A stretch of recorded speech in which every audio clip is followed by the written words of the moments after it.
intimidad a Sergio Rafael Barraza Bocanegra de la acusación que le hizo el Ministerio Público como autor del delito.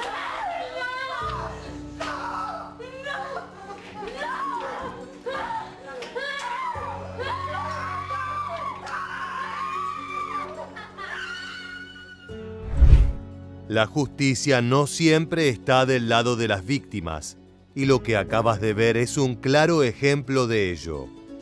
Los gritos de dolor corresponden a Marisela, madre de Rubí Fraire Escobedo, una muchacha de tan solo 16 años que fue asesinada en 2008 a manos de Sergio Rafael Barraza, un miembro del cártel Los Zetas, que fue exculpado en el video que acabamos de ver. Lejos de conformarse con la ineptitud judicial, Marisela marchó durante años para poner al salvaje feminicida tras las rejas. En esta nueva entrega de Militarmente vamos a conocer su increíble historia, como también los múltiples detalles oscuros que surgieron durante su lucha. Es una tragedia dolorosa, pero que retrata con fidelidad los horrores que vive la ciudadanía mexicana, sometida a la violencia de narcotraficantes, asesinos y pandilleros. Comencemos. Marisela, usted es la mamá de una joven asesinada. Así es, mi hija se llamaba Rubí Marisol Fraire Escobedo. Fue asesinada el 29 de agosto del 2008 a la edad de 16 años. ¿Qué pasó con el juicio? Pues desgraciadamente el juicio cayó en manos de 3 ineptos empleados de la justicia, ¿verdad? Porque no se le pueden llamar jueces. El 29 de agosto de 2008 en Ciudad Juárez, estado de Chihuahua, Rubí Marisol Fraire Escobedo, de tan solo 16 años, fue reportada como desaparecida por su familia.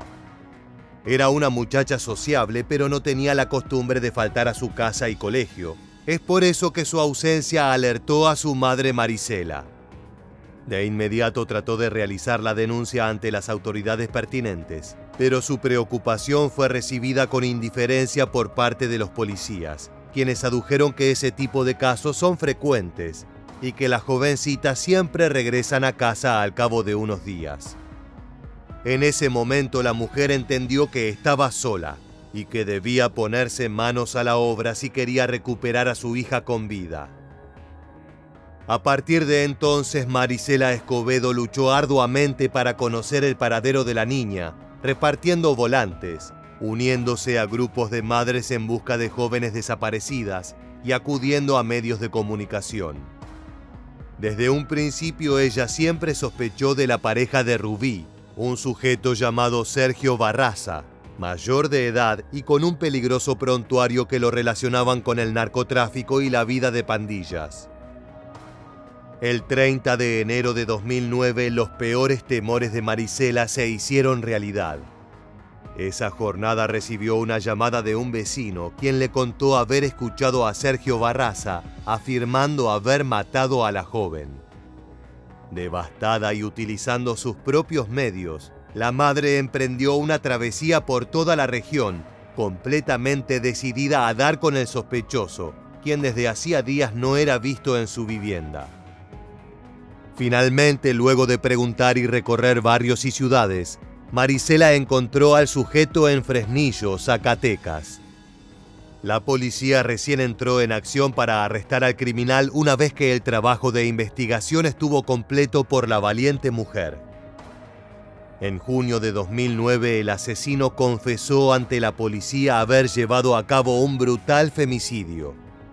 Incluso indicó el lugar donde había enterrado a su víctima. Las pruebas de ADN a los restos óseos confirmaron que se trataba de Rubí Fraire Escobedo y que su asesinato había sido salvaje.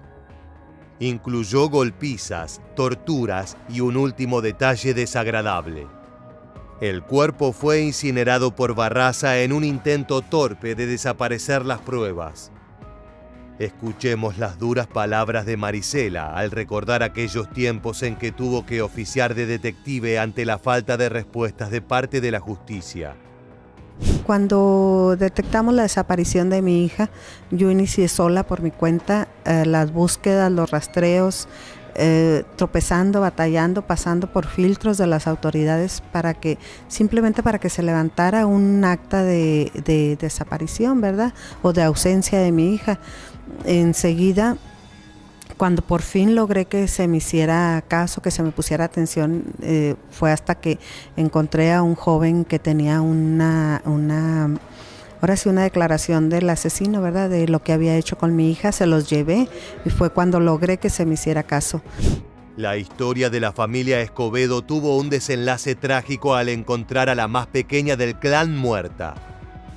Pero más allá del insoportable dolor, había un ápice de esperanza, ya que el sistema penal mexicano contaba con las pruebas suficientes para impartir una condena ejemplar. Después de todo, el asesino no solo había sido denunciado por sus propios allegados, sino que también declaró su culpabilidad describiendo con lujo de detalles lo que le hizo a la niña. Se trató de un acto de sadismo motivado por los celos y el machismo. Si hacía falta otra prueba de lo que ocurrió con Rubí, el juicio contra su asesino, llevado a cabo entre abril y mayo de 2010, fue un desfile de historias trágicas que permitieron conocer la verdadera cara de Sergio Rafael Barraza Bocanegra. Era bien conocido en Ciudad Juárez por frecuentar círculos peligrosos y tenía nexos con sicarios de importantes cárteles, fundamentalmente los Zetas, de quienes te hablaremos en detalle más adelante. En un punto, el hombre incluso se dirigió a Marisela Escobedo para pedirle perdón por sus pecados. Y de antemano te pido perdón, Marisela, porque yo sé que es un daño muy grande y al igual y es cierto, como tú decías, son cada Dios, ¿verdad? Y desgraciadamente yo no conocía a Dios en otro tiempo y hoy me da la oportunidad de conocer a Dios dentro de un canal, ¿verdad? Ahora me arrepiento, con todo el corazón me arrepiento de no habérsela quitado.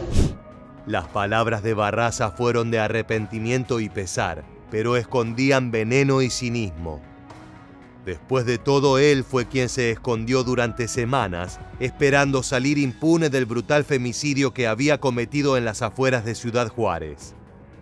Recién cuando cayó en manos de la policía, el hombre se transformó en un cristiano devoto que entendía la gravedad de sus acciones y buscaba hacer las paces con la sociedad. Más allá de todo el dolor experimentado, Marisela escuchó a ese sujeto con paciencia y sin hacer escándalos en el recinto de justicia. Dentro de ella aún habitaba la convicción de que era posible encontrar un resarcimiento legal, una pena adecuada para el acto monstruoso llevado a cabo por Barraza. Desgraciadamente, estaba muy equivocada. El tribunal absuelve por unanimidad a Sergio Rafael Barraza Bocanegra de la acusación que le hizo el Ministerio Público como autor del delito.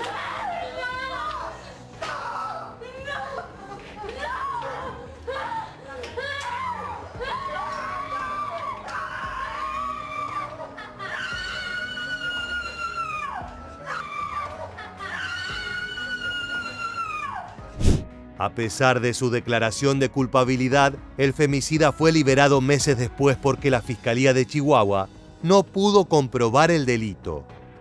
No había pruebas físicas contundentes que ligaran al individuo con la muchacha. No importaba la confesión ni el hecho de que Barraza hubiera descrito a la perfección el lugar donde se encontraban los restos óseos de su víctima. El motivo principal fue una presunta incapacidad de la Fiscalía para presentar pruebas físicas firmes más allá de la confesión, pero el accionar de los jueces fue tan errado que al poco tiempo se los suspendió. El doloroso video que acabamos de ver fue registrado durante el proceso judicial en el que la ley de Ciudad Juárez declaró inocente a una bestia capaz de arrebatarle la vida a una adolescente. La reacción de Marisela Escobedo no solo fue totalmente humana y comprensible, sino que se transformó en un símbolo para miles de mujeres que se encontraban en su misma situación, luchando contra un sistema que buscaba ignorar los secuestros y delitos sexuales cometidos por pandilleros. Escuchemos la forma en que Marisela describió aquella decisión por parte del sistema judicial. Y absolvieron al feminicida. Aún después de haberme pedido, antes de cerrar la última audiencia, él me pide perdón y 2 horas después lo absuelven. Por unanimidad, dicen ellos. Yo digo y repito que fue por animalidad. Con claridad y contundencia, la madre denunció que había serias fallas que atentaron contra un dictamen válido. Ella estaba convencida de que los juristas habían hecho mal su trabajo y que pasaron por alto, a propósito o por incapacidad, una serie de datos concretos que dejaban en claro que Barraza era el hombre que le había arrebatado la vida a Rubí en agosto de 2008. Marisela siempre fue una mujer de gran carácter, dispuesta a discutir y a hacer escuchar su voz. En aquel momento el dolor la llevó a conocer una comunidad de madres que habían experimentado injusticias similares, y ella comprendió que tenía que hacer algo al respecto.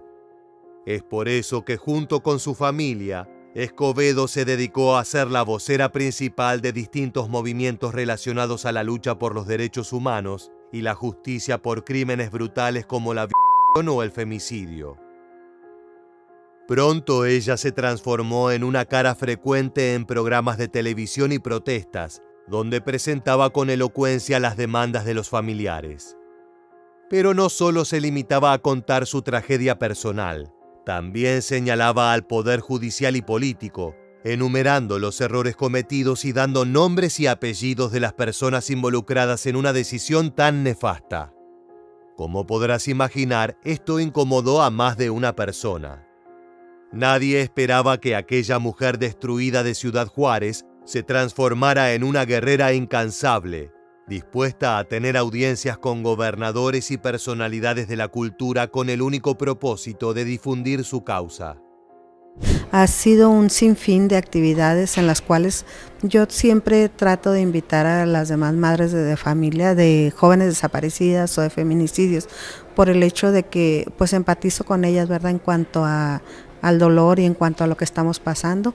Desgraciadamente pues a lo mejor no tienen las mismas posibilidades o el mismo carácter, ¿verdad?, o a lo mejor el dolor las mantiene presas. La presión ejercida por Marisela y su grupo dio resultados. A mediados de 2010 se presentó una queja ante la Comisión Nacional de los Derechos Humanos, la cual expidió la Recomendación 44/2013, donde se evidenciaron las fallas del sistema judicial en Ciudad Juárez. Era claro que se necesitaban correcciones, la investigación de los servidores públicos que intervinieron y una disculpa por parte del Estado. Asimismo, la comisión condenó las actuaciones de la Fiscalía General de Chihuahua y señaló la revictimización de Marisela Escobedo y su familia cuando se absolvió al asesino de Rubí. Como parte de la denuncia, ese organismo nacional determinó diversos derechos humanos que fueron violados durante la investigación del caso. Legalidad, seguridad jurídica, trato digno, debida procuración de justicia y derecho a la verdad. Días después de la emisión de la recomendación, un tribunal superior cambió la sentencia que permitió la liberación de Barraza. Era momento de que el asesino compareciera ante un jurado imparcial y con capacidad. Pero entonces surgió un problema.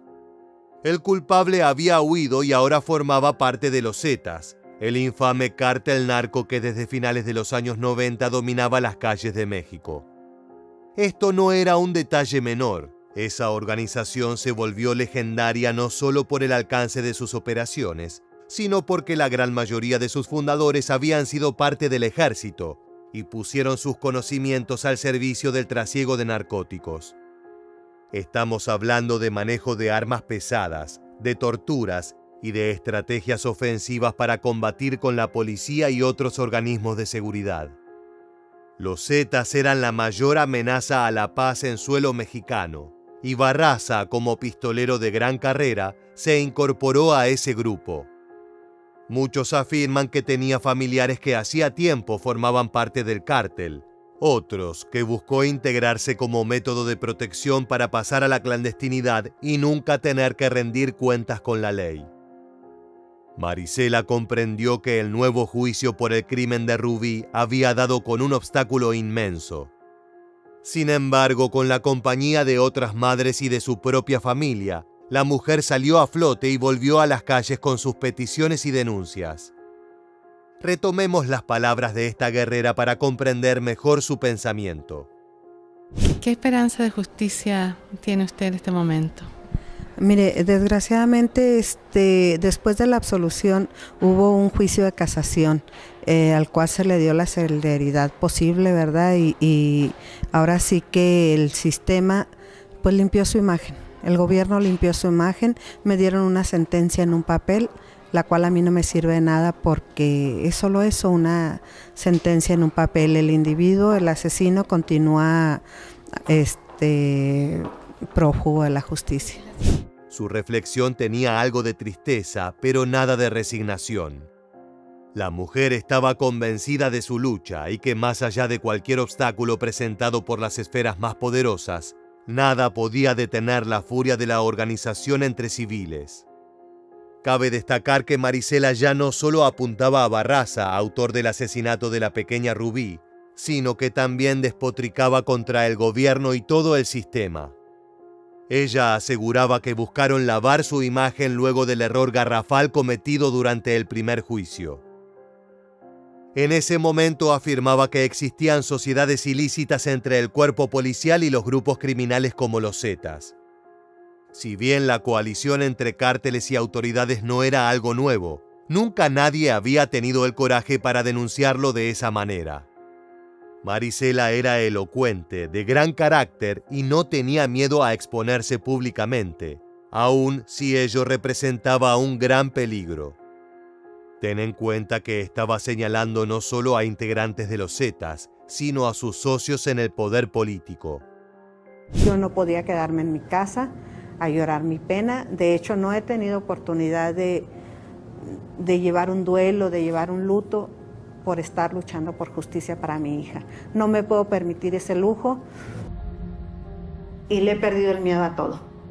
Le he perdido el miedo a la muerte, que es lo peor que me podría suceder.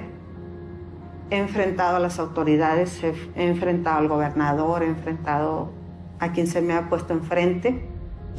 Marisela era muy valiente y tenía en claro que esa cruzada podía tener un costo muy alto. Durante semanas recibió amenazas y se sintió perseguida por vehículos extraños, a tal punto que solicitó protección policial, la cual nunca recibió. Por desgracia, el 16 de diciembre de 2010, sintió toda la furia de los secuestradores, asesinos y narcotraficantes que ella persiguió. Lo que estás viendo en pantalla es el video captado por las cámaras de seguridad colocadas en torno al Palacio de Gobierno de Chihuahua. Frente al edificio, en la Plaza Hidalgo, se encontraban Marisela Escobedo y su hermano. En ese lugar, la madre luchadora llevaba a cabo una protesta para visibilizar su caso. Al cabo de unos minutos apareció un hombre que se paró en varias ocasiones como analizando un objetivo. En simultáneo, un vehículo blanco se acercó hasta el lugar donde estaban conversando los Escobedo. El carro se detuvo y de adentro salió un sujeto armado que se dirigió hacia las personas, quienes trataron de defenderse. El hermano de Marisela le arrojó una silla al atacante, lo cual le permitió escapar a la mujer. Sin embargo, la huida fue inútil. El sicario fue tras de ella y cuando estuvo a tiro abrió fuego, abatiéndola frente a la puerta del Palacio de Gobierno. La madre más aguerrida de México pasó sus instantes finales desangrándose frente a ese edificio, símbolo de la burocracia que por tanto tiempo le dio la espalda. El asesino y su cómplice huyeron en el automóvil blanco para perderse en la negrura de la noche chihuahuense. Solo unas decenas de mujeres pudieron manifestarse frente a la Secretaría de Gobernación para protestar por el asesinato de la activista Marisela Escobedo, ejecutada anoche frente al Palacio de Gobierno de Chihuahua. Un cerco policiaco impidió que más manifestantes se sumaran a la protesta frente a la dependencia federal. El caso de Marisela fue noticia en múltiples medios. Su crimen tuvo todos los detalles frecuentes de los ajusticiamientos narco. Lo más terrible es que fue asesinada en esa plaza, en la cual durante días asistió para visibilizar las desapariciones de jóvenes como su querida Rubí. Mediante las cámaras pudieron identificar a su asesino como José Enrique Jiménez Zavala, alias el Wicked, un sicario al servicio de los Zetas. La aprehensión del criminal fue complicada para las autoridades. Si bien atacó en un horario concurrido y sus acciones quedaron registradas en las cámaras de seguridad, el sicario tenía una ruta de escape bien planeada.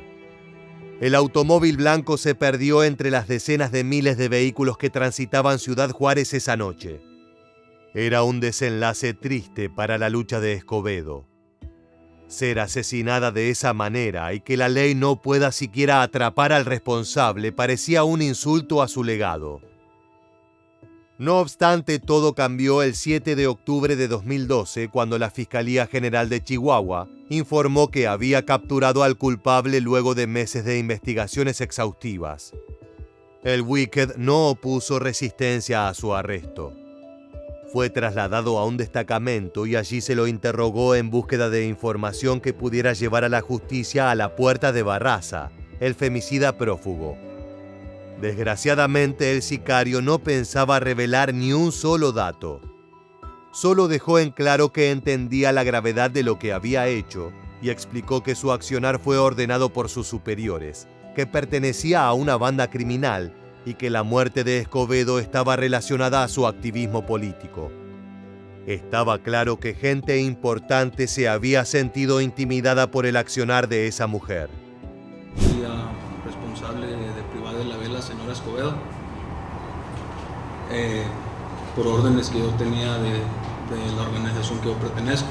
Con el hermano de Marisela Escobedo, esa vez él me puede reconocer a mí.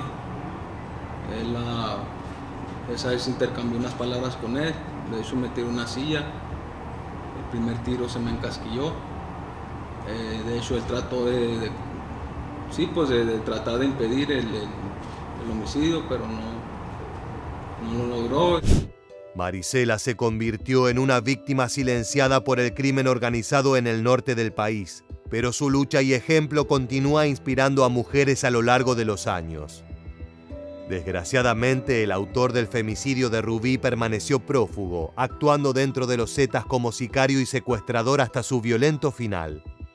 Sergio Barraza murió el 16 de noviembre de 2012 en un enfrentamiento con militares en el estado de Zacatecas. Lo más triste es que fue en ese preciso lugar donde Marisela Escobedo había señalado una y otra vez que se encontraba el asesino de su hija. Ella contaba con buena información que localizaba en esa región a una peligrosa célula de los Zetas, a la que respondían tanto Barraza como el Wicked. El fallecimiento de Escobedo impactó a toda la comunidad de Ciudad Juárez. El funeral de la activista no solo fue masivo, sino que contó con la presencia de decenas de mujeres que se habían sumado a la lucha motivadas por el activismo de Marisela. Para ellas, encontrar a una persona de tanto valor y coraje fue como un faro en medio de la oscuridad. Escuchemos la triste despedida del hijo mayor del clan Escobedo, quien brindó un discurso realmente estremecedor durante el servicio. Ella me decía que ella sufría mucho, ¿verdad? Estando aquí, y que ella quería estar con Rubí, con su hija, y se le concedió su deseo, ¿verdad? Que están las dos juntas otra vez. Como te adelantamos, la lucha de Marisela no culminó con su muerte, sino que se traspasó como antorcha, generando cambios significativos en la justicia de su país. El 2 de noviembre de 2020, la Comisión Interamericana de Derechos Humanos notificó al Estado mexicano la existencia de una denuncia interpuesta en su contra por el feminicidio de Rubí Fraire Escobedo y el asesinato de Marisela Escobedo, otorgándole un plazo de 3 meses para revisar la resolución original del juicio. Esta notificación fue el resultado de la presentación del caso ante la Corte en junio de 2019 por parte del Centro de Derechos Humanos de las Mujeres, con apoyo de la organización Mexicanas y Mexicanos en el Exilio. Esto fue un importante paso para reconocer que el gobierno, ya sea por omisión o complicidad, tuvo mucho que ver en el asesinato de la activista. Luego, el 8 de marzo de 2022, el Centro de Derechos Humanos de las Mujeres de Chihuahua inauguró dentro de sus instalaciones un memorial en honor a Marisela. Al respecto, Ruth Fierro, presidenta del centro, mencionó: "A través de este mural queremos mantener viva la historia de Marisela y su familia, pero también reconocer la digna lucha que todos los días miles de mujeres tienen que emprender para poder acceder a la verdad y a la justicia, en un país en donde prevalecen altas tasas de violencia e índices de impunidad". Pero más allá de la influencia de esta madre incansable y los homenajes póstumos recibidos, nos gustaría culminar este video con una fuerte declaración de Marisela respecto al estado de la justicia en su país natal. Desgraciadamente en México la justicia es privilegio solamente de algunos de las clases altas, de los altos mandatarios de gobierno. Eso lo podemos constatar aquí en el estado de Chihuahua y en general en todo el país, de que desgraciadamente la justicia pues ahora sí que no está hecha para la clase media trabajadora, ni mucho menos para la clase baja, ¿verdad?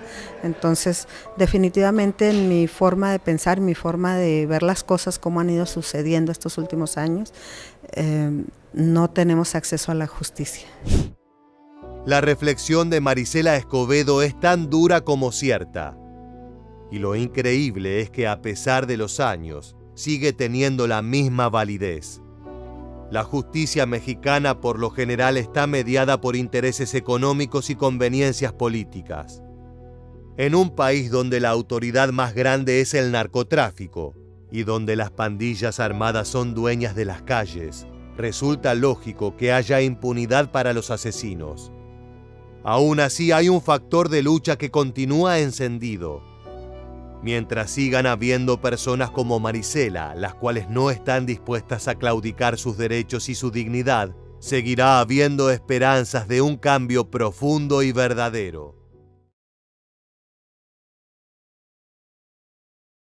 Vivimos 7 días en cautiverio, así totalmente a la intemperie, sin comer, sin agua. Fueron maltratos, fueron golpes, nos quemaban las piernas con un bat, los calentaban en lumbre que ellos tenían y nos ponían el bat caliente si nosotros nos movíamos en la noche.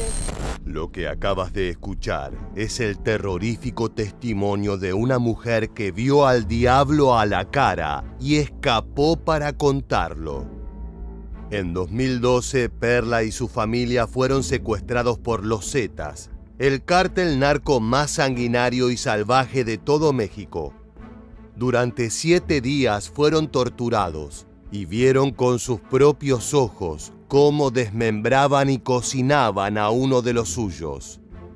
El relato de esta sobreviviente que difundió en sus redes sociales te congelará la sangre. Recuerdo el miedo que sentía cuando dormía en esas camionetas. Recuerdo el miedo y la impotencia que sentía cuando se deshacían de las demás personas que estaban ahí también conmigo. Pero eso no es todo.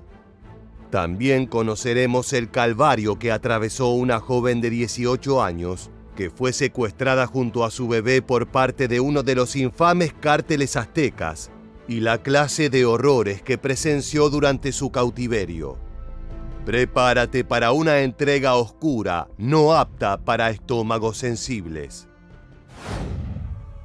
La primera historia de terror que analizaremos comenzó con un simple y ameno almuerzo familiar. El 22 de mayo de 2012, en la ciudad de Mante, México, Perla Moreno y otros 30 parientes se reunieron para comer, como tantas otras veces, en la casa de los abuelos, una propiedad de la familia ubicada en Tamaulipas. Un territorio conocido por la presencia de bandas narcos y la creciente violencia que se vivía en aquella época. La jornada comenzó tensa, ya que hacía 4 días un grupo armado había secuestrado a 7 amigos del clan y aún estaban juntando el dinero necesario para liberarlos. No se imaginaban que en pocas horas ellos se encontrarían en la misma posición. Ya habían servido arroz con mole cuando 4 camionetas llegaron a la casa. De los vehículos bajaron 4 hombres encapuchados vestidos con chalecos antibalas y fuertemente armados con pistolas, rifles y ametralladoras de grado militar. Se escucharon llantos, gritos y balazos. Algunos comensales trataron de huir, otros de ocultarse. Todo el mundo empezó a correr. Quien pudo se brincó bardas, se escondieron dentro de las casas. Yo ya veo que hay gente encapuchada y con armas jaloneando a mis primas, jaloneando a un tío que también se llevaron. El grupo armado logró capturar y subir a las camionetas a 7 miembros más de la familia: Bellanira, Enedina, Juan, Nayeli, Imelda, Angélica y Perla. Los delincuentes también capturaron a 2 sobrinos de Moreno, de 5 y 9 años, pero decidieron soltarlos y quedaron solos en la calle cuando todos los adultos huyeron. Unos vecinos recogieron a los niños y los ocultaron. A Perla y a su tía Enedina las subieron a una camioneta Explorer azul.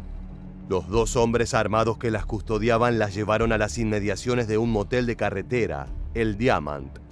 Las bajaron a patadas y las hincaron en la tierra. Moreno creía que en pocos minutos iba a estar muerta, pero su suposición fue errónea. Aquello fue en realidad el comienzo de un infierno que se extendió por varios días y que le obligó a ver las imágenes más grotescas y salvajes que una persona puede imaginar. Con un celular, los criminales grabaron el interrogatorio a sus víctimas, una suerte de prueba de que seguían con vida, para luego solicitar dinero a las autoridades. Les pidieron datos personales, relaciones y negocios. Cuando quedaron satisfechos con las respuestas, se quitaron los pasamontañas para comer. La primera etapa del secuestro había sido completada. Ahora queda esperar hasta que llegase el dinero. Perla recuerda esto sobre aquellos sicarios. Esas caras, esos rostros, nunca se me van a olvidar. Eran el mismísimo diablo. Mostrar sus facciones fue un grave error de parte de los delincuentes, pero más adelante te contaremos en detalle qué tipo de consecuencias significó para ellos y para Moreno. Los rehenes rápidamente comprendieron que se trataba del mismo grupo que el 18 de mayo había secuestrado de igual forma a otros parientes y amigos de Perla Moreno, entre ellos César y Antonio, sus hermanos. Ya sumaban 14 personas secuestradas de la misma familia. A esta altura puede que te preguntes, ¿por qué tanta hazaña con este grupo de personas? Lo cierto es que los sicarios suponían que el clan manejaba una gran cantidad de dinero. Los hermanos Moreno se dedicaban a la compra y venta de automóviles en Ciudad Mante y eran muy exitosos en ello.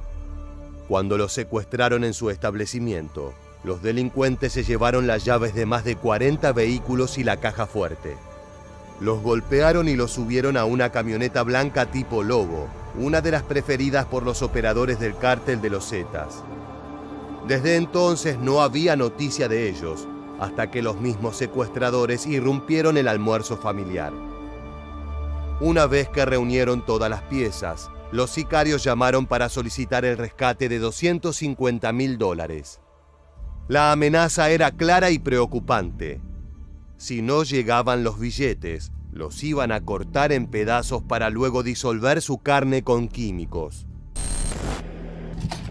Aquí los Zetas tenían un campo de exterminio o cocina, como la nombraban porque ahí era donde mataban, cercenaban, quemaban y cocinaban a sus víctimas al deshacerlas en ácido.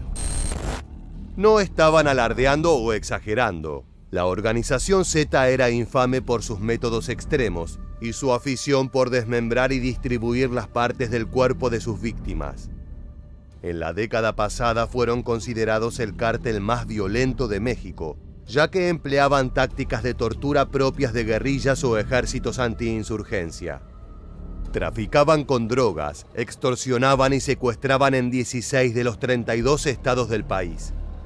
Por último, su sangrienta guerra contra el Cártel del Golfo provocó miles de muertes entre 2010 y 2015 en Tamaulipas, Nuevo León, Coahuila y Veracruz. En definitiva, eran una gran amenaza para toda la sociedad. La familia de Perla Moreno pudo reunir $50.000, pero no fue suficiente. Los delincuentes se llevaron a los 14 secuestrados a un lugar oculto en la sierra, ubicado en el municipio de Yera, a 50 minutos de Ciudad Mante. Uno de los delincuentes, identificado como Pedro N., alias El Dandy, les anticipó que nada bueno les iba a pasar, Había ido allí para terminar su trabajo. Así recuerda Perla aquel momento de extremo terror. Nos dijo que ya había valido madre, que hasta ese momento ellos no nos habían tratado tan mal, pero que ahora todo cambiaría. Al comenzar a bajarlos de las camionetas, Moreno pudo ver que sus 7 familiares secuestrados el 18 de mayo estaban tirados en la tierra a la intemperie, con las manos amarradas y bolsas de plástico en la cabeza. Aquí fue cuando me trajeron ya, que aquí fue donde ya nos tuvieron en sí como en cautiverio. En ese momento tuve el peor de los miedos, un miedo terrible, un miedo de que yo ya iba segura que me iban a matar. Uno de los hombres les puso cinta adhesiva alrededor de los ojos y les ató las manos. En simultáneo, otro grupo de sicarios reía y se burlaba de los prisioneros. Incluso llegaron a escupirlos para completar su humillación. Lo peor es que cada tanto tiempo recibían llamadas de su familia y los asesinos Z simplemente se justificaban diciendo que estaban ocupados trabajando. Pese al miedo sentido inicialmente, Perla se dio cuenta que la ejecución no iba a ser inmediata. Todo lo contrario, la masacre se dilató por casi una semana de sufrimiento y penurias que atravesaron con los ojos vendados. Durante los 7 días siguientes no pudieron ver nada. La familia Moreno solo subía cuando era de día por el calor del sol y de noche por el frío de la sierra. Cuando caía la oscuridad, llegaban los sicarios en sus camionetas y comenzaban a golpear a los hombres y a violar a las mujeres cuando pedían levantarse para ir al baño. La tortura más habitual es la que escuchamos al inicio de este video y consistía en calentar un bate de béisbol para golpearles en las piernas y la espalda. Así lo recuerda Perla. Sentíamos un dolor horrible, no solo por el golpe, sino por lo caliente. Ellos lo disfrutaban, era como un gozo.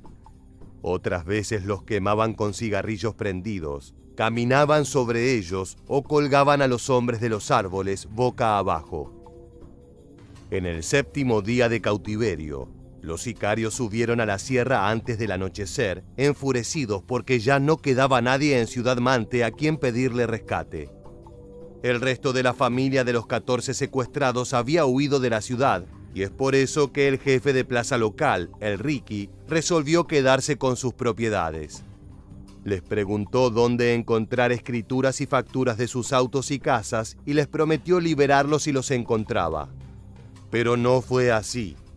Por la noche llegaron en las camionetas y comenzaron a bajar elementos para acribillarlos, tambos de diésel y ácido. Les quitaron la cinta adhesiva de los ojos y les dijeron: «Mírame bien, perra, ve bien mis ojos y no los olvides nunca». Empiezan a gritar: «Oye, tú baja los tambos y que las hachas y que unas garrafas que traen ahí, no sé, otro líquido que mencionaron». Se escuchaba donde aventaban palos o aventaban las hachas o aventaban cosas que bajaban de la camioneta, las yogas, se escuchaban cuando azotaban los tambos. Y en ese momento que nosotros escuchamos todos, nos dimos cuenta realmente que ya se había acabado. O sea, que ya nos iban a matar prácticamente. Todos los secuestrados lloraban.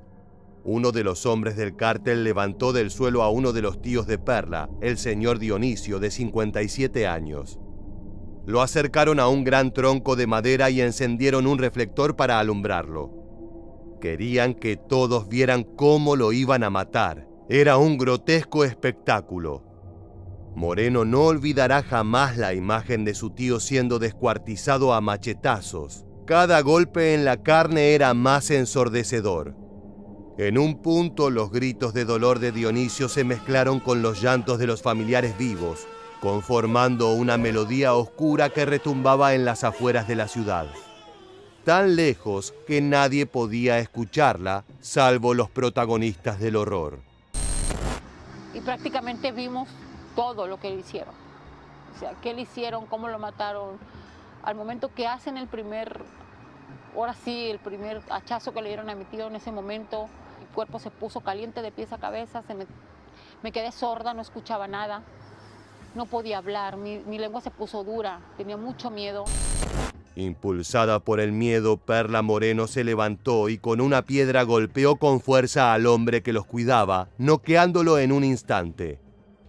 La sangre chorreaba de la cabeza del sicario, señal de que había sido efectivo su choque.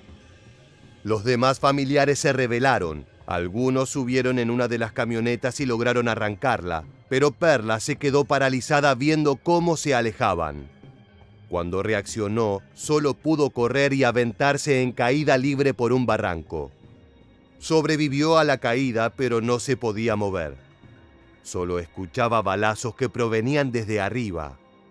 Gritos de dolor y el sonido de llamas encendiéndose completaron la banda sonora que duró varios minutos hasta apagarse por completo. No sé cuántas vueltas di hasta abajo, terminé golpeada hasta abajo del barranco, inmovilizada de la garganta hacia abajo, no me podía mover, pensé que me había quedado paralítica. Después de descansar unas horas, Perla Moreno pudo incorporarse y comenzar a caminar buscando ayuda, siempre temiendo volver a cruzarse con sus captores. Afortunadamente no fue así. Al cabo de 2 días se encontró una casa de madera, la única que vio en esa parte de la sierra. El hombre que la recibió, un carpintero de 56 años, la escondió entre los árboles. Pensó que no podía tenerla en su casa porque la encontrarían, así que la alimentó y salieron en búsqueda de policías. Horas más tarde encontraron la camioneta en la que huyeron los familiares de Perla, pero solo quedaba uno de sus primos.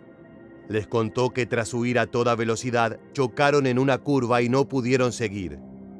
Golpeados y heridos por el impacto, todos comenzaron a caminar en direcciones diferentes para evitar ser capturados. También les dijo que acababa de llamar a la base militar de Ciudad Mante para denunciar al ejército lo que había sucedido en la sierra. Unos 45 minutos más tarde, llegaron los militares y comenzó la búsqueda del resto de los familiares. De los sicarios no había rastro, pero Perla había visto muy bien sus rostros y pudo brindar identikits precisos que permitieron capturarlos al cabo de algún tiempo. El dandy y el chino fueron detenidos por el ejército mexicano recién en junio de 2015 y actualmente se encuentran presos en el Centro Federal de Readaptación Social de Chiapas por pertenecer a los Zetas y cometer crímenes aberrantes como la ejecución y descuartizamiento de personas inocentes. No hay información actualizada sobre la pena que están cumpliendo, pero al momento del proceso judicial se barajaban entre 50 y 80 años tras las rejas, lo suficiente para que terminen sus días privados de su libertad. Aún así, no hay reparación para el horror que experimentó Perla Moreno, quien aún sueña con los alaridos de dolor de su tío Dionisio. El siguiente caso dejó secuelas similares en la víctima. Recuerdo el miedo y la impotencia que sentía cuando se deshacían de las demás personas que estaban ahí también conmigo. Y pensaba, ¿cuándo me va a tocar a mí? ¿O qué irán a hacer con mi hija? Si bien los Zetas fueron uno de los grupos más temidos y nefastos que pisaron suelo azteca, no estaban solos en su cruzada por controlar el negocio de las drogas. El villano de nuestra próxima historia de terror es el Cártel del Golfo, una organización con casi 100 años de historia, cuyas raíces se remontan hasta los años 30. Sin embargo, el horror de sus acciones es completamente contemporáneo. En marzo de 2023, a través de la conocida plataforma de videos TikTok, una usuaria identificada como Ivette Saldívar compartió un relato escalofriante que la involucra a ella, una bebé recién nacida, y al grupo narco antes mencionado. De inmediato su confesión se hizo viral debido a lo horrendo de los detalles brindados. Un día como hoy, pero siendo lunes, alrededor de las 11 y 12 del mediodía, mi hija de 3 meses y yo de 18 años fuimos privadas de nuestra libertad por el crimen organizado en Reynosa, Tamaulipas. En primer lugar, es notable destacar que tanto esta joven como Perla Moreno sufrieron sus respectivos secuestros en el estado de Tamaulipas, una tierra plagada de narcos y grupos delictivos. Allí se han registrado numerosos raptos y por lo general las víctimas nunca vuelven a aparecer. Se suman a la inmensa lista de desaparecidos que fueron evaporados de la tierra por los sicarios. En este caso puntual, Ivette narra que el 11 de marzo de 2013, ella y su pequeña hija fueron raptadas. Los perpetradores no tuvieron ningún tipo de reparo moral a la hora de levantar a una muchacha apenas mayor de edad junto a su bebé. La única motivación es el dinero, y una joven madre es un botín atractivo para demandar grandes sumas a las autoridades. Escuchemos cómo continuó su martirio. Aproximadamente como de 2 a 3 días nos trajeron en camionetas blindadas, pasamos por balaceras, brechas, enfrentamientos, etc. Después nos pasaron a una casa de seguridad donde había más personas. Incluso había niños, mujeres embarazadas y personas de la tercera edad. La primera parte de su cautiverio fue especialmente peligrosa, ya que fue trasladada a un lugar apartado, pero en el camino los sicarios del Cártel del Golfo se toparon con enemigos. La joven recuerda haber cruzado balaceras y otros enfrentamientos propios de la vida ilegal. Puedes imaginar la desesperación de estar en medio de ese caos, preocupada por la seguridad de tu hija de apenas 3 meses. Afortunadamente nada trágico ocurrió en ese viaje, pero aquello era solo el comienzo. Ahora Ivette debía aguardar paciente en un centro de reclusión narco. Un lugar secreto y recóndito donde se alojan a rehenes que son vigilados por sicarios bien armados. La joven mujer relató que el secuestro duró un aproximado de 15 días, donde compartió espacio con distintas personas de edades diferentes, quienes iban desapareciendo día con día mientras ella permanecía ahí. De acuerdo con los recuerdos de Ivette, ella siempre fue tratada de la mejor manera posible por sus secuestradores, quienes aseguró estaban cumpliendo con una orden impartida por sus superiores. Esto último resulta intrigante, ya que sugiere una estrategia demandada por superiores. Pero ¿por qué secuestrar a una jovencita y a su bebé? Las hipótesis son variadas, pero ninguna encuentra sustento suficiente para convertirse en una respuesta. De hecho, la víctima de este caso detalla que durante su estancia en el lugar, su hija, que tenía pocos meses de haber nacido, se enfermó debido a las condiciones del lugar. Gracias a Dios, a mi bebé nunca le faltó comida, leche, pañales. Incluso hubo un día que se puso mal y le dio temperatura, tenía reflujo porque la leche que le compraban ellos pues no le caía. No era la que tomaba, pero era la única que había. Entonces me llevaron al hospital. Increíblemente se le permitió llevarla al Hospital Materno Infantil de Emergencias, siendo escoltada por algunos sicarios. Estaba entre sus prioridades que tanto la infante como su madre tuvieran buena salud, lo que puede indicar que pretendían venderlas en el oscuro mercado de la trata de mujeres.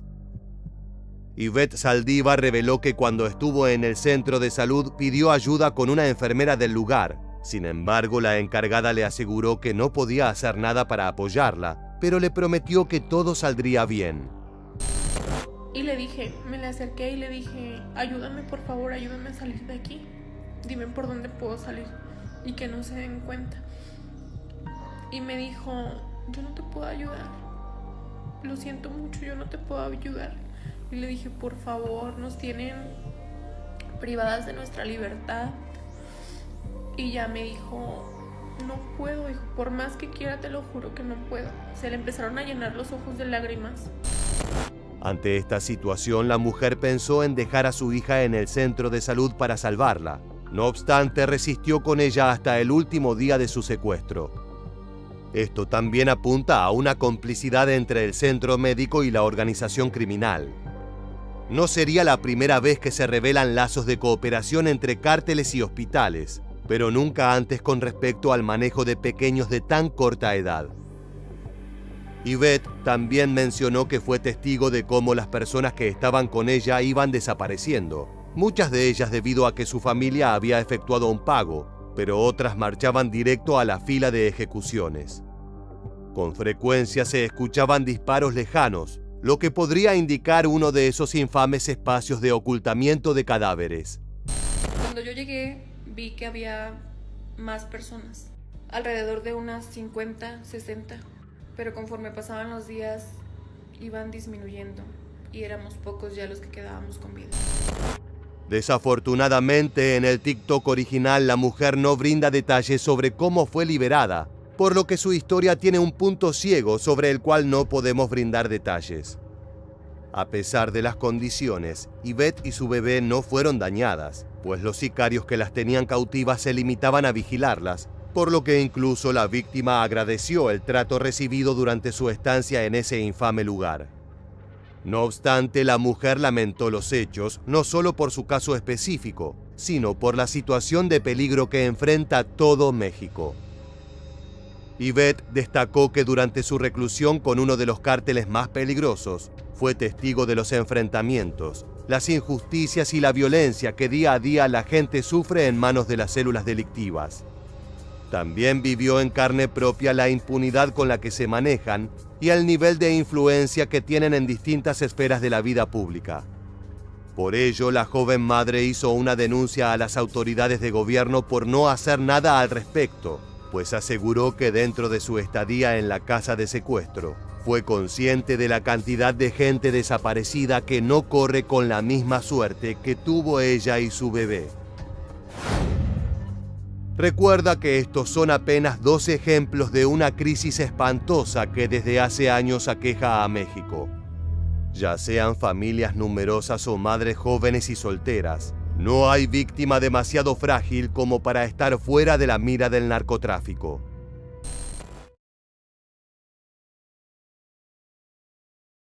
En esa fuga masiva se fugan 2 reos de los secuestradores de mi hija.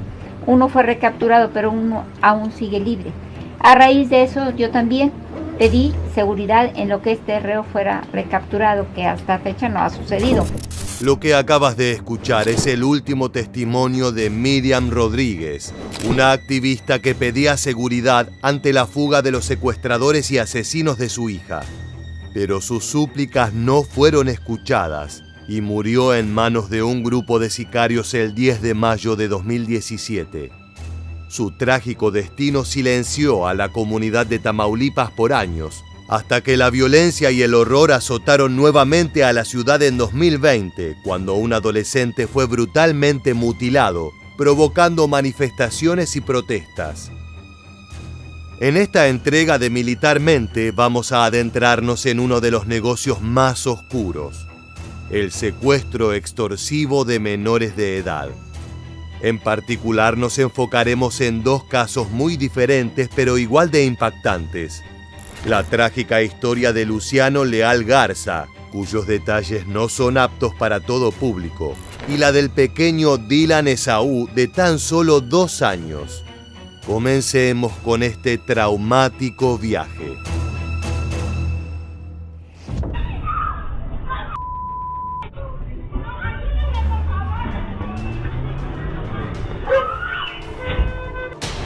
A plena luz del día y con la única protección de los civiles que prestan atención a las señales de un posible ataque. Esto es lo que sucede cada día en el país mexicano. Los secuestros son una de las problemáticas más preocupantes de mayor crecimiento en los últimos años.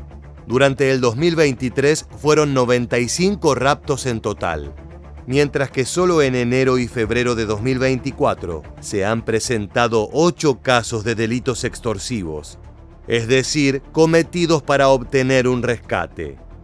Estas cifras confirman una tendencia que el gobierno teme admitir.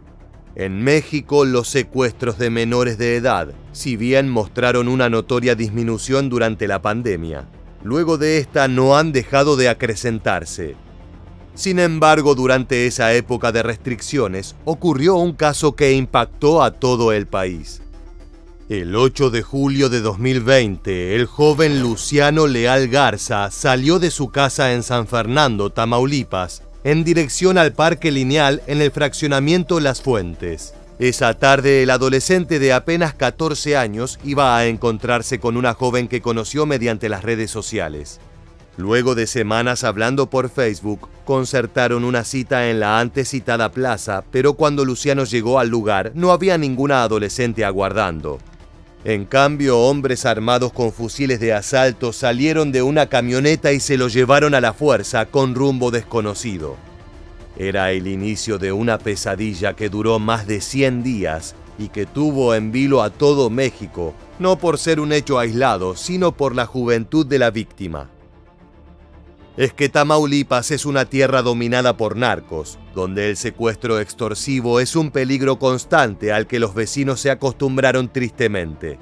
Los criminales se contactaron con la familia mediante llamadas y mensajes escritos, dando órdenes precisas sobre sus objetivos. Solo querían dinero y lo querían rápido. Los padres no dudaron en acceder y pagaron en 2 ocasiones el rescate solicitado, sumando más de 4,5 millones de pesos en total, lo que equivale a $270,000. Pero Luciano nunca apareció. Y me dirijo a ustedes, a las personas que tienen a mi hijo secuestrado. Por eso les ruego, les imploro, ya obtuvieron la recompensa que pedían. ¿Qué más quieren? Los familiares del adolescente, así como vecinos de San Fernando, se movilizaron intensamente en su búsqueda. Aun cuando los delincuentes, presuntamente ligados al cártel del Golfo, les infundieron terror, la familia de Luciano no se doblegó.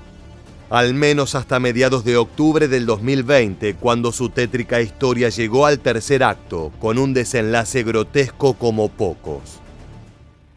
Las investigaciones de la Fiscalía General de Justicia del Estado llevaron a la detención de Eric Gamaliel G., familiar de la madre de Luciano Leal Garza, quien confesó su participación en el delito. Durante este interrogatorio llegaron a la triste verdad. El joven había sido asesinado hacía tiempo y su cuerpo fue descartado por los sicarios en las afueras de Tamaulipas. Finalmente el hombre le señaló el lugar donde se encontraban los restos.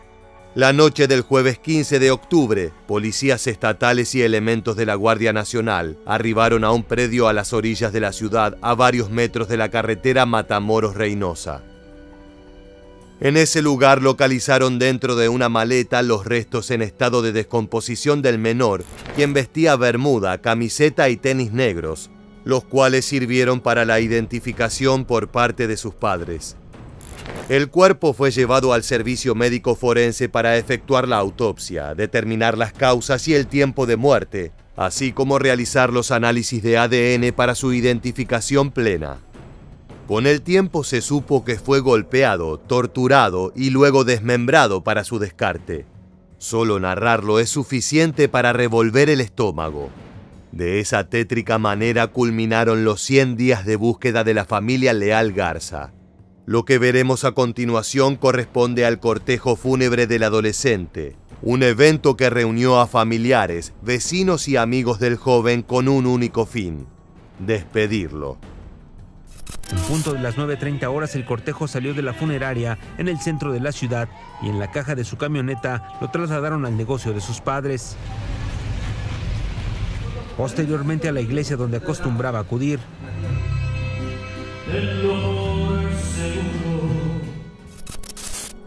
Luego del entierro, los padres de Luciano realizaron un homenaje, en el cual exigieron a las autoridades que no dieran por concluido su trabajo como si se tratara solo de un caso aislado. El reclamo era poner un freno a la violencia, al secuestro y a las matanzas que ocurrían de forma casi diaria en Tamaulipas. Como te anticipamos, se trata de una tierra arrasada por el crimen organizado, en la misma donde la activista Miriam Rodríguez peleó contra los Zetas y tuvo que sacar fuerzas para poder encarcelar a los asesinos, aunque esa acción le costó la vida. En la actualidad, San Fernando, Tamaulipas, está bajo el yugo del cártel del Golfo y sus habitantes combaten contra la inseguridad con los recursos de un simple civil, aunque la mayoría de los hechos quedan en impunidad. Es por ello que a mediados de 2021, Anabel Garza, madre de Luciano, aseguró que nada le importaba más que saber quién y por qué ordenó la muerte de su hijo, así como el resto de los nombres involucrados. La familia se mantuvo unida, pero jamás pudo restablecerse completamente, tanto en sus negocios como en su vida personal, pues una vez que fueron víctimas de la delincuencia se dieron a la tarea de aplicarse a las investigaciones, a los abogados y audiencias, entre otras cosas. A esto hay que sumarle la experiencia traumática de saber que un miembro de su familia fue responsable de la desaparición del joven. Una traición tan brutal como imperdonable. Con el tiempo se apresaron a varios secuaces de Eric Gamaliel, partiendo tanto de sus testimonios como de las investigaciones de los peritos. La detención más relevante sucedió en agosto de 2023. La Fiscalía General de Justicia del Estado de Tamaulipas informó que fue dictada una sentencia de 80 años de prisión en contra de un sujeto identificado como Osvaldo Daniel por el delito de secuestro agravado y asesinato. Se supone que este hombre fue quien acabó con la vida de Luciano y se deshizo de sus restos. Un tribunal de enjuiciamiento, una vez que valoró los elementos de prueba presentados por la representante social, dictó la condena. Es claro que esta pena no devolverá al niño a su familia, ni limpiará el dolor vivido, pero al menos sacará de las calles para siempre a un peligroso secuestrador de infantes. Antes de pasar al siguiente caso, es útil recurrir a las palabras de Anabel Garza, una madre con el corazón roto, pero con una voluntad inquebrantable. Temo por mi familia, porque este mal continúa. ¿Hasta cuándo le vamos a poner límite? ¿O hasta cuándo ellos van a ponerse límite? No lo sabemos. Porque si no tuvieron compasión a quitarle la vida a nuestro hijo, me doy cuenta de que son personas sin alma, sin corazón, sin sentimientos y peor aún, sin temor de Dios. Como te anticipamos, los secuestros de menores de edad en México se habían incrementado antes de la pandemia. En 2015 las cifras oficiales registraban 145 casos, pero para 2019 la cifra creció a 182. Esta problemática mostró una baja repentina causada por el aislamiento. Al llegar la crisis sanitaria, los niños, niñas y adolescentes se quedaron en sus casas, ocasionando que los raptos bajaran por un tiempo, por lo menos hasta que todo se normalizó. La gente regresó a las calles y ocultos entre ellos, los criminales. A partir de allí, la cantidad de casos fue aumentando en forma desmedida. Tania Ramírez, directora ejecutiva de la Red por los Derechos de la Infancia en México, sostiene que hay una crisis de violencia por la actividad del crimen organizado, que hace que niñez y adolescencia estén siendo víctimas de secuestros como un botín para sacar un rédito ante la angustia que causa esto a las familias. Aunque Ramírez dice que no hay que perder de vista que esto también puede ser una estrategia de terror para el control de los territorios por parte de los grupos narco. Susana Sosensky, del Instituto de Investigaciones Históricas de la UNAM, y quien ha trabajado durante años la historia del secuestro infantil, se sumó a esta preocupante realidad, aduciendo que otro factor que detona esto es la impunidad. Sosensky esboza un posible motivo para esta crisis. No hay un sistema de justicia que castigue el secuestro, ni un sistema policial expedito que pueda proteger la vida de los menores de edad. Mientras no haya eso, se pueden seguir incrementando las penas por el delito y este no se va a reducir. Más allá de esas falencias judiciales, afortunadamente no todos los casos terminan como el de Luciano Leal Garza. Conozcamos ahora la siguiente historia de esta entrega. El 30 de junio de 2020, el Mercado Popular del Sur, ubicado en San Cristóbal de las Casas, Chiapas, quedó en shock tras la desaparición del pequeño Dylan Esaú de tan solo 2 años. El niño se encontraba en el establecimiento acompañado de su madre, Juanita Pérez, quien entonces tenía 23 años. En las múltiples entrevistas que concedió durante la búsqueda, la progenitora relató que su hijo pidió más nanche, un fruto pulposo de la zona. Ella le comentó que ya se había terminado y fuera a pedirle a su abuela, quien tenía su negocio a unos 50 metros de distancia. Con mi mamá vende más adelantito, unos pasillos antes. Lo mandé con mi hija, un poquito más grande. La niña llegó con mi mamá, pero mi niño ya no llegó. Juanita, luego de percatarse de que Dylan no volvía, comenzó a buscarlo entre puestos vecinos, pero ya pasada 1 hora sin novedades, incorporó a la policía municipal para tratar de localizar al menor. Más tarde, las cámaras de seguridad del lugar revelaron cómo una niña interactuó con Dylan para guiarlo hasta las garras de una mujer adulta que se lo llevó. Todo ocurrió por la tarde, aproximadamente a las 16:15 de aquella jornada de junio. Desde entonces, Juanita Pérez fue la vocera de su búsqueda y se movilizó a lo largo y ancho del estado para encontrar a su pequeño. Llegó incluso a exponer su caso frente al presidente Andrés Manuel López Obrador, plantándose con pancartas frente a distintos organismos oficiales. Su insistencia llamó la atención de los altos estamentos de la política mexicana. Vengo aquí a pedir apoyo al señor presidente Andrés Manuel López Obrador para que me ayude a encontrar o agilizar la búsqueda de mi hijo de 2 años 8 meses, Dylan Esaú Gómez Pérez, que ya hace 3 semanas que me lo robaron en el interior de Mercosur de San Cristóbal. Las palabras de la joven conmovieron a todo el país, tanto por su elocuencia como por la simpleza de su pedido. Con su viaje logró que se enterara del caso el gobierno nacional, quienes ofrecieron total apoyo en su cruzada contra la delincuencia. Lo increíble es que la historia de Dylan destapó un mundo oscuro que existía tras la aparente normalidad del Estado. Autoridades de Chiapas tomaron cartas en el asunto y a través de la búsqueda del pequeño lograron desmantelar una red de trata que operaba en el centro de San Cristóbal de las Casas. En consecuencia, rescataron a 23 niños que eran explotados para vender artesanías en la vía pública. Se trató de 3 lactantes de 3, 12 y 20 meses de edad, aparte de otros niños y adolescentes de entre 2 y 15 años, quienes eran enviados en grupo para apelar a la lástima y la compasión de los transeúntes. Las imágenes que veremos a continuación se registraron en el momento en que se efectuó el operativo de aseguramiento de los infantes. Llevamos a cabo un cateo en un domicilio ubicado en el barrio de Tlaxcala, que nos permitió liberar a 23 menores que se encontraban al interior del domicilio y que estaban siendo cuidados por 3 personas del sexo femenino. Desgraciadamente, el desbaratamiento de esa red de trabajo infantil no aportó pistas concretas sobre el paradero de Dylan Esaú. Pero su madre no perdía las esperanzas y fue solo cuestión de tiempo para que surgieran nombres e información importante para resolver el caso. Gracias a la investigación de los policías locales, se supo que una mujer de nombre Margarita participó de forma directa en la abducción del infante, valiéndose de la ayuda de otros 2 menores de edad. Esto fue posible de determinar gracias a las cámaras de video ubicadas en diferentes establecimientos alrededor del lugar donde comenzó esta historia.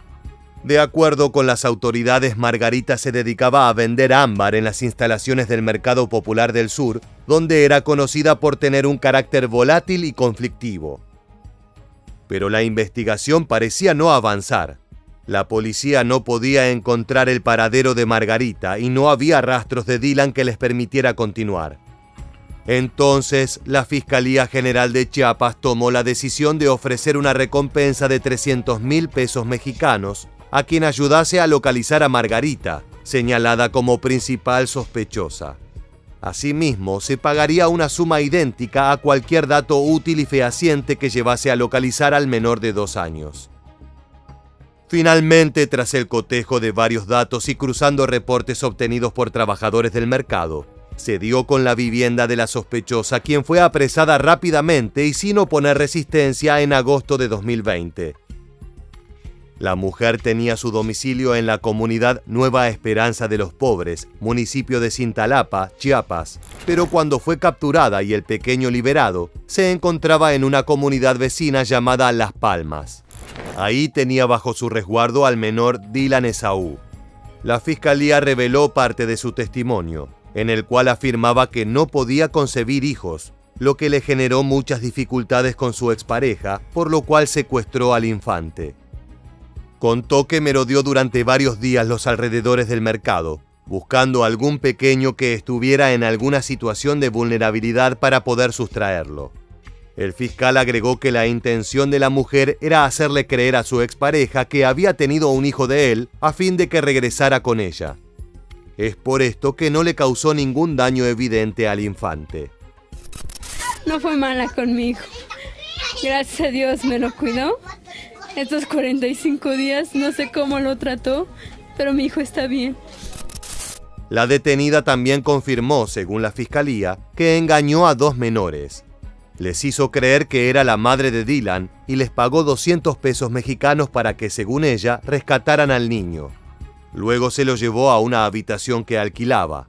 Pernoctó esa noche del 30 de junio en San Cristóbal de las Casas y al día siguiente se trasladó a la comunidad de Las Palmas, en donde finalmente fue encontrada.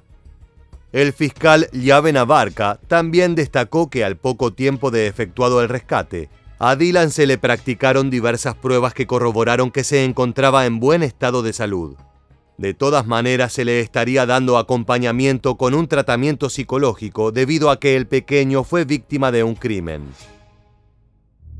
Desde el 30 de junio de 2020, Juanita Pérez no había descansado en la búsqueda de su hijo. Indagó en todas las inmediaciones del Mercado Popular del Sur, revisó todas las cámaras de seguridad a las que tuvo acceso, se plantó afuera de la Fiscalía de Chiapas más de 12 horas diarias, trabajó en conjunto con asociaciones civiles como la Red por los Derechos de la Infancia en México, encabezó una marcha el 11 de agosto en San Cristóbal de las Casas para exigir justicia y la aparición de su hijo. Finalmente, todo ese esfuerzo tuvo premio. La mujer encontró a su pequeño Dylan Esaú sano y salvo. Ay, feliz, contenta, de verdad, que Dios me haya dado una oportunidad más con mis 2 hijos. Y ahora los tengo aquí juntos, muy feliz. Desgraciadamente, su caso con desenlace feliz es una excepción en el contexto de una crisis que ataca a todas las comunidades aztecas. La distribución geográfica del rapto infantil en México va variando conforme cambia la presencia de los grupos del crimen organizado. 2019 fue el año con mayor número de raptos de infantes y adolescentes desde 2015, con un total de 182 secuestros de menores de edad. Las cifras son impresionantes. Solo en los estados de México, Guanajuato y Veracruz se registraron el 49% de estos delitos. Si bien en 2023 la cantidad total de estos crímenes se redujo a 95 casos, lo cierto es que la distribución desigual continúa, lo que marca una relación directa entre los secuestros de menores y la presencia de cárteles en la localidad. Los expertos dicen que la crisis de secuestros infantiles en México tiene que llevar al gobierno y a la sociedad a una urgente reflexión y acción sobre lo que está pasando. Cada vez que ocurre un caso de alto perfil que se vuelve mediático, la preocupación crece y el tema se coloca en el centro de la esfera pública, pero al poco tiempo la urgencia desaparece. Esto se debe a que el problema es complejo y requiere de una acción integral por parte de las autoridades, algo que ni el gobierno ni la policía están preparados para afrontar. Mientras los responsables no tomen cartas en el asunto, estas historias de terror protagonizadas por las personas más vulnerables de la sociedad continuarán sucediendo. De esta manera cerramos este video repleto de miedo y violencia. Si quieres seguir de cerca el desarrollo de esta problemática, te invitamos a suscribirte. Así recibirás notificaciones sobre todos nuestros trabajos relacionados con esta crisis. Sin más, nos despedimos hasta la próxima entrega de Militarmente. Gracias por acompañarnos.